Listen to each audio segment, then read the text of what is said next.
नमस्कार। निःशुल्क ज्योतिष परामर्श केंद्र में आप सबका स्वागत है।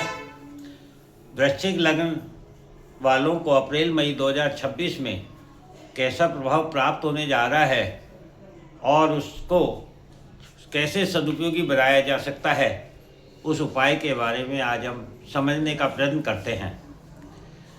20 अप्रैल 2026 की शाम 3:40 पर परमात्मा का अंश आत्मा सूर्य का मायावी संसार में प्रवेश होगा, मगर अर्थात जो प्रसव पीड़ा थी वह समाप्त होगी और जो गर्भ में छिपा रहस्य था वह उजागर होगा। समस्त संसार के भेद खुलकर सामने आ जाएंगे। ईरान क्या सोच रहा है, अमेरिका इजराइल क्या सोच रहे हैं, चीन रूस क्या सोच रहे हैं, तुर्की पाकिस्तान या सऊदी अरब क्या सोच रहे हैं। अब तक जो बयानबाजी के द्वारा समस्त विश्व को भ्रम में डाल रखा था, सबकी हकीकत सामने आ जाएगी 20 अप्रैल 2026 के पश्चात। इसका प्रभाव समस्त जनमानस पर पड़ेगा। सभी जनमानस को अपने जीवन की वास्तविक सच्चाई सामने आ जाएगी, क्योंकि हम सब भी अपने जीवन में बहुत से भ्रम पाले रखते हैं, सच्चाई को सामने नहीं आने देते हैं। अब इसका प्रभाव कब कैसे चलेगा, जो भी व्यक्ति आँख नाक कान गला खुला रखेगा तभी वह हकीकत देख पाएगा, सुन पाएगा, सूंघ पाएगा, समझ पाएगा, महसूस कर पाएगा। मायावी संसार में आत्मा रूपी सूर्य का प्रकाश उजागर होने के समय काल सर्प दोष का निर्माण हो रहा है। सिंह लग्न है जिसमें केतु स्थित है और लग्न स्वामी सूर्य मेष राशि में नवम भाव में अश्विनी नक्षत्र में है। सूर्य संसार को प्रकाश देता है, अर्थात राह दिखाता है। सूर्य ग्रहों में राजा है। संसार में प्रत्येक वह व्यक्ति जो राह दिखाता है, पालन करता है, वह सूर्य है। स्पष्ट है कि सूर्य जिम्मेदारी दायित्व है, जिसे हम अधिकार और अहंकार मानते हैं। मायावी संसार में अधिकार जैसा कोई शब्द नहीं है, केवल मात्र दायित्व है। फिर वह चाहे त्रिदेव हो, देवता हो, नवग्रह हो या प्रकृति ही क्यों ना हो, हर व्यक्ति का किसी न किसी के प्रति कोई ना कोई जिम्मेदारी, कोई ना कोई दायित्व है। काल सर्प दोष बंधन को बताता है, जिसमें सर्प रूपी राहु केतु के मध्य सभी ग्रह होते हैं। केतु मुक्ति है जो लग्न में है और राहु भविष्य है जो सप्तम भाव में है।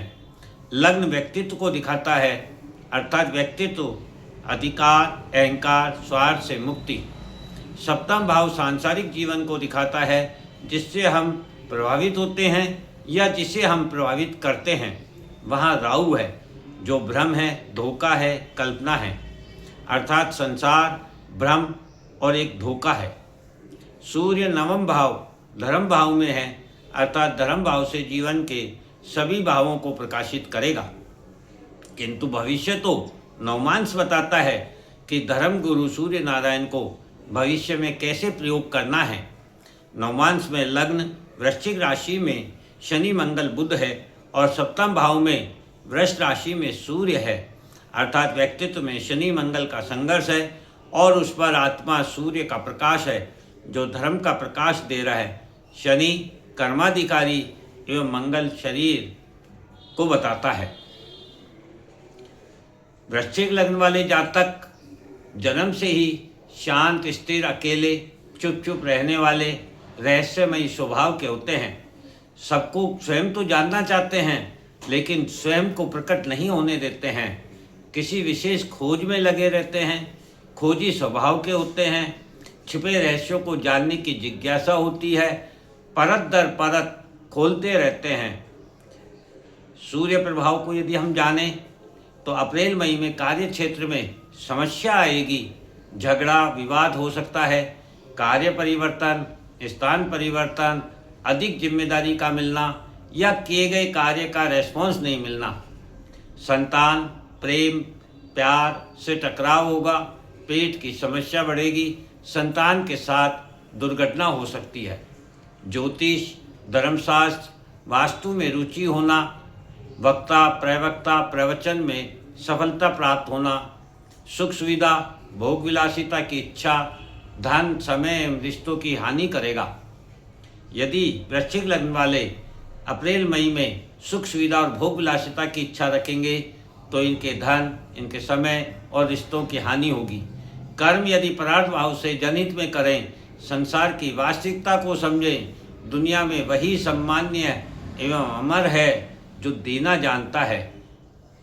वृश्चिक लग्न वाले जातक अप्रैल मई 2026 में स्वयं से ही संघर्ष करते नजर आएंगे, दुखी और परेशान नजर आएंगे। ऐसी पीड़ा होगी जिसमें अपने परायों की इनको पहचान होगी। परिवार, धन संग्रहण, संगठन, समूह, स्वाद, वाणी कुछ भी इनके काम नहीं आएगी जब तक आप भौतिकता से बाहर नहीं आएंगे। छोटे भाई बहन, पड़ोसी से भी अनबन रहेगी। जीवन साथी, व्यापारिक संबंध, सांसारिक रिश्ते अपनी अपनी सीमा तय कर लेंगे, आपको अकेला छोड़ देंगे, आप पर ध्यान नहीं देंगे। ससुराल से आपको अच्छी राय मिल सकती है। भाग्य भी आपके साथ ना होकर आपके जीवन साथी, व्यापारिक संबंध, सांसारिक रिश्तों के साथ भाग्य होगा, आपका साथ नहीं देगा। निष्कर्ष यही निकलता है कि वृश्चिक लग्न वाले सूर्य के स्वभाव को जाने। सूर्य समय है, अतः समय को महत्व देवें। सूर्य में डेडिकेशन है, उसके उदय होने और अस्त होने का अपना एक समय है, अतः स्वयं में डेडिकेशन लावें। सूर्य संसार को प्रकाश देता है, राह दिखाता है, मार्ग प्रशस्त करता है, अतः सभी को समान व्यवहार के साथ सेवा भाव रखें। सूर्य प्रातः उदय होता है, मध्याह्न तीर होता है तो शाम को अस्त भी होता है, अर्थात स्वयं के मान सम्मान और इच्छाओं से मुक्त रहें। यही सूर्य बताता है। स्वार्थ, अहंकार, अभिमान का त्याग करके परार्थ भाव से जनहित में सेवा परोपकार करें, बंधन मुक्त रहें, सभी को समान महत्व देवें। यही सूर्य बता रहा है और यही इन्हें अपने जीवन में लागू करना चाहिए, तभी इन्हें इस समय का सही सदुपयोग सुफल प्राप्त होगा। जय हिंद, जय भारत।